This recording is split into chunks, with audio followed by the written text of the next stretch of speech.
আসসালামু আলাইকুম দর্শক, স্বাগতম জানাচ্ছি আমাদের চ্যানেল TRM। শুরুতেই জানিয়ে দিচ্ছি সংবাদ শিরোনামগুলো। ইরানের পারমাণবিক স্থাপনায় কোনো ধরনের হামলা হলে তার ভয়াবহ পরিণতি ভুগতে হবে ইসরায়েলকে, প্রতিশোধমূলক হুমকির পর এই হুঁশিয়ারি দিয়েছে তেহরান। জানিয়ে দিব আমাদের হাতে থাকা সর্বশেষ আন্তর্জাতিক খবর। ড্রোন হামলার কয়েক ঘণ্টার মধ্যেই ইসরায়েলকে ইরাকের পাল্টা জবাব। এবরা মধ্যপ্রাচ্যের উত্তপ্ত পরিস্থিতিতে তেল আবিবগামী সব ফ্লাইট বাতিল করেছে ভারতের বিমান সংস্থা এয়ার ইন্ডিয়া। এখন চলে যাব আমরা আমাদের মূল খবরে। ইরানের পারমাণবিক স্থাপনায় কোনো ধরনের হামলা হলে তার ভয়াবহ পরিণতি ভুগতে হবে ইসরায়েলকে, প্রতিশোধমূলক হুমকির পর এই হুঁশিয়ারি দিয়েছে তেহরান। এমন কিছু ঘটলে পারমাণবিক নীতিতেও পরিবর্তন আনার ঘোষণা দিয়েছে ইরান। গাজায় আগ্রাসন শুরুর পর থেকেই নতুন করে সংকট সৃষ্টি হয় ইরান ইসরায়েলের মধ্যে। আর চলতি মাসের শুরুতে সিরিয়ায় ইরানি কনসুলেটে রক্তক্ষয়ী হামলা চালিয়ে সেই উত্তেজনা সংঘাতের দিকে উস্কে দেয় তেল আবিব। জবাবে ইহুদি ভূখণ্ডেও নজিরবিহীন আগ্রাসন চালায় তেহরান। আন্তর্জাতিক সম্প্রদায়ের নিষেধ সত্ত্বেও ইরানে হামলা চালিয়েছে নেতানিয়াহু প্রশাসন।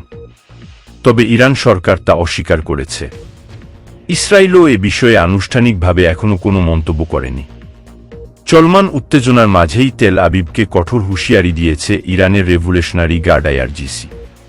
নেতানিয়াহু প্রশাসনকে সতর্ক করে তেহরানের স্পষ্ট বার্তা, তাদের পারমাণবিক স্থাপনা ক্ষতির মুখে পড়লে তার চরম মূল্য দিতে হবে ইসরায়েলকে। ইরানের পারমাণবিক কর্মসূচির নিরাপত্তার সার্বিক তত্ত্বাবধানে থাকা IRGCর দাবি, ইরানের পারমাণবিক স্থাপনায় কোনো ধরনের হামলা হলে প্রয়োজনে পারমাণবিক নীতি পুনর্বিবেচনা করবে তেহরান। পাল্টা আঘাত হানবে ইসরায়েলের পারমাণবিক কেন্দ্রগুলোতে। এরই মধ্যে তেল আবিবের গোপন ঘাঁটিগুলোর অবস্থান সম্পর্কিত তথ্য সংগ্রহের দাবিও রেভলিউশনারি গার্ডে। যে কোনো ধরনের প্রতিক্রিয়ার জন্য ইরান পুরোপুরি প্রস্তুত জানিয়ে দেয়া হয়েছে কঠোর হুঁশিয়ারি। ইসরায়েলের ইলাত শহরে পাল্টা ড্রোন হামলার দাবি করেছে ইরাকের রাষ্ট্রায়ত্ত প্যারা মিলিশিয়া বাহিনী। শনিবার 20 এপ্রিল চীনের রাষ্ট্রীয় সম্প্রচার মাধ্যম CGTN-এর এক প্রতিবেদনে এ তথ্য জানানো হয়েছে।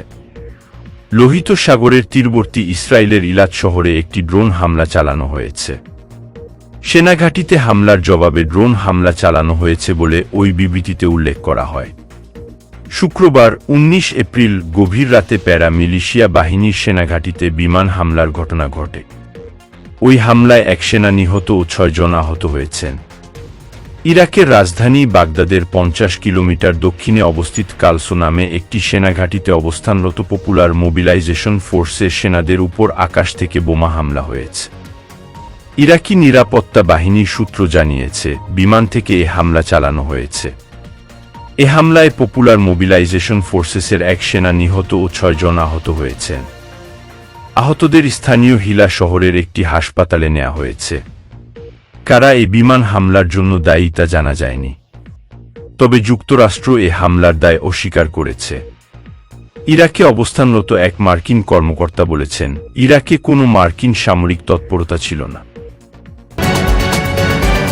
ইরান ইসরায়েল দ্বন্দ্বের জেরে মধ্যপ্রাচ্যের উত্তপ্ত পরিস্থিতিতে তেল আবিবগামী সব ফ্লাইট বাতিল করেছে ভারতের বিমান সংস্থা এয়ার ইন্ডিয়া। শুক্রবার 19 এপ্রিল এক বিবৃতিতে এয়ার ইন্ডিয়া জানিয়েছে, আগামী 30 এপ্রিল পর্যন্ত তেল আবিবে নিজেদের পরিষেবা বন্ধ করে দেওয়ার সিদ্ধান্ত নেওয়া হয়েছে। এতে চলতি মাসে এয়ার ইন্ডিয়ার কোনো ফ্লাইট তেল আবিবের উদ্দেশ্যে রওনা দেবে না এবং সেখান থেকে কোনো ফ্লাইট ভারতে আসবে না। যাত্রী সুরক্ষার কথা ভেবেই এমন সিদ্ধান্ত বলে জানানো হয়। এর আগে গত সপ্তাহে দিল্লি এবং তেল আবিবের মধ্যে ফ্লাইট চলাচল বাতিলের সিদ্ধান্ত নেওয়া হয়েছিল। বিমান সংস্থা আরও জানিয়েছে, পরিস্থিতির উপর নজর রাখছে তারা। যেসব যাত্রী এরই মধ্যে টিকিট কেটেছেন তাদের সাহায্য করবে বিমান সংস্থা।